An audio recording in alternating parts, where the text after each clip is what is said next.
Making mosaics is like being a kid in a candy shop. This is gonna get dirty. Happy place as a kid, candy shop. Happy place as an adult, mosaic candy shop. I'm excited. I am going to walk you through the assembly of the Mosaic Quilt kit. So you should have a tube of your tile and tools. And you're gonna have a inventory sheet of what we've sent you, these cute little triangles. The other side is the template we're gonna use for your dry layout. You're joining me for kit assembly of the Mosaic Quilt kit. We're gonna be putting together the Miami color palette. We've got your tools and your tiles. These tiles these are some of my favorites. So we're gonna do a simple pattern assembly using a fun universal geometric shape, triangles.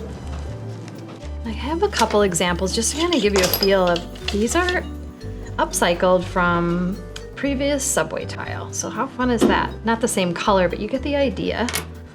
These are fun repurposing of subway tiles. Let's stack our blues over here. So your kit comes with your template. And now we're gonna do a dry layout of the quilt kit. This is probably one of the most relaxing mosaics that you can actually do because we are just arranging pieces. We're not doing any super hard work. We're gonna follow along my suggested pattern, but the fun part about this is you can organize these or arrange these colors in any way that you'd like. You do not have to start with any particular color. And I think for ease, I'm honestly gonna fill in all of these squares as I move from left to right. What's kind of neat about this denim is you can see, because these are cut from handmade tile, you can see the beautiful variation in each piece. So if you want to really think about how you want to place those, I'm used to handling these, so I'm just gonna kind of whip through the placement of these because I really trust my instincts on how I want to place them, but you can take your time and decide how you want to mix that variation up. And now my lighter color, paying attention to the shiny side up.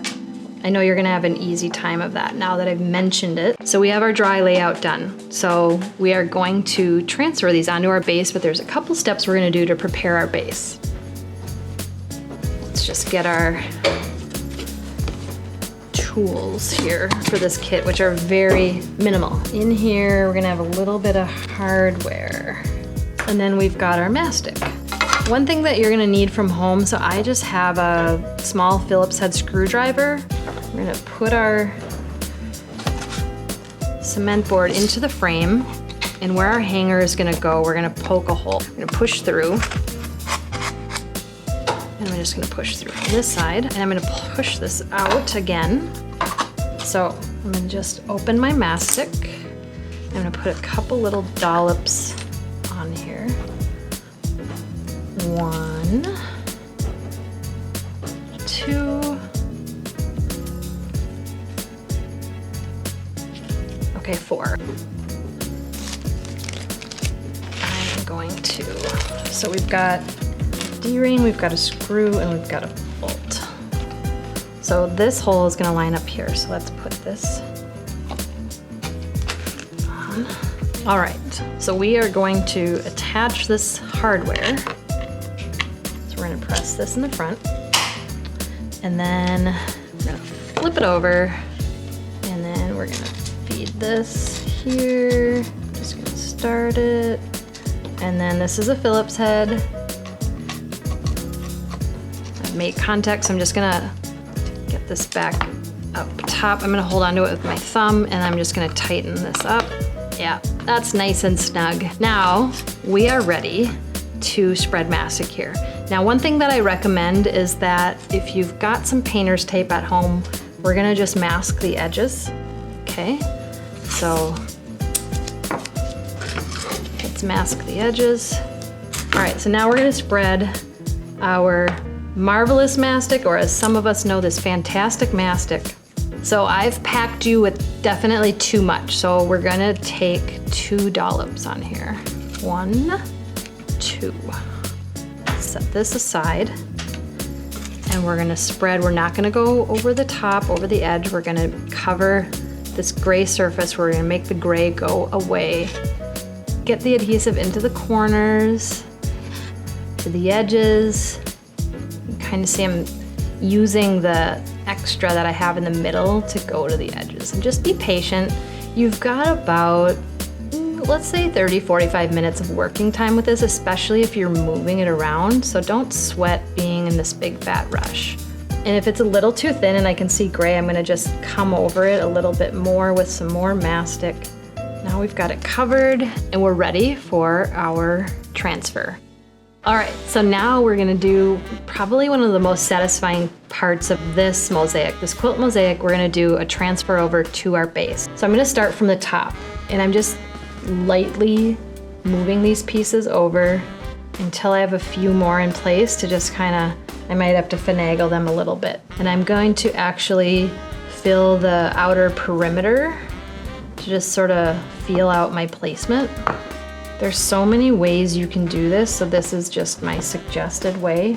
Feel free to break the rules. I know I've got a lot of misfits out there. Again, I'm just lightly putting these in place. I'm gonna really kind of get them down permanently at the end. You'll have a little bit of finagling, but not a lot, because this is an awesome template. These are amazingly cut pieces, and your frame, they all coincide with one another, so you're not gonna have any major headaches here. Just little detours like light. As you can see, some are obviously tighter. So now I'm gonna put my template to the side. I'm gonna move this in the middle, and I'm gonna come in and just kind of adjust my spacing, give a little more symmetry. And as I'm doing this, I'm now committing my pieces to the mastic. Now, for all of you engineers out there, you might be getting driven super crazy because this is not a perfect art. Just let that go. This is a mosaic. It is perfectly imperfect. There's the close enough rule that's very technical.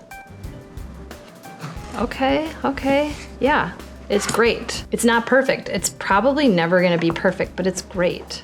Okay, I feel pretty good. I'm committing to it, and I'm gonna let it be ready for grout. We have arrived to one of my favorite parts, and that is grouting. We're gonna see what this looks like as a finished mosaic. And I did hook you up in your tools with these disposable gloves and then 3 shop towels. We're going to fully dampen one of the shop towels. Just wring it out. And then the other 2 we're gonna leave dry. Unravel it. And I prefer when I'm grouting to have 2 sets of disposable gloves on. So let's get these on.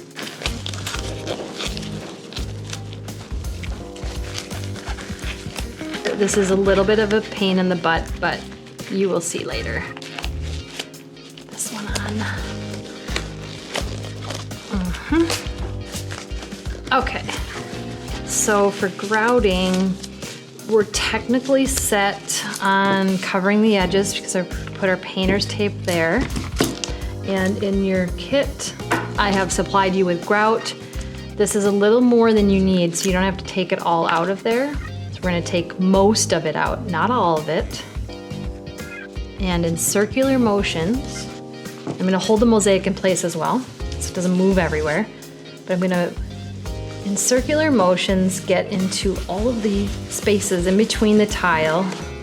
So the grout essentially plus the tile make your mosaic into a complete surface. And this is also just a nice design touch as well because we're adding a little color in between the spaces of the tiles. I feel like this makes a nice difference to pay attention to your edges to get a nice outline of the mosaic. And I'm gonna use the excess from the top to come to the sides. Now I'm gonna take the excess grout off, edge, edge. And this is where our top pair of gloves will come off. So I'm gonna take these gloves off, like so, set them aside. I'm gonna use this dry paper towel really quick to just kind of brush this top part off. Now, what I'm gonna do with my damp shop towel is I am going to rub the top of the mosaic with circular motions. a lot of the grout is coming off and we're revealing our final quilt pattern. So now I'm gonna do this same cleanup on my edges. I'm gonna actually just take my knife from the mastic step. I'm just going to clear off really quickly the excess grout on all the sides. That'll make it so it's a little less work with my shop towel. And then what I'm actually gonna do is I'm gonna fold this grocery bag in half. And I just, you know, for this bag that I have underneath my Mosaic to kind of protect my table, I just grabbed a bag that I have from around the house, from grocery shopping, really anything.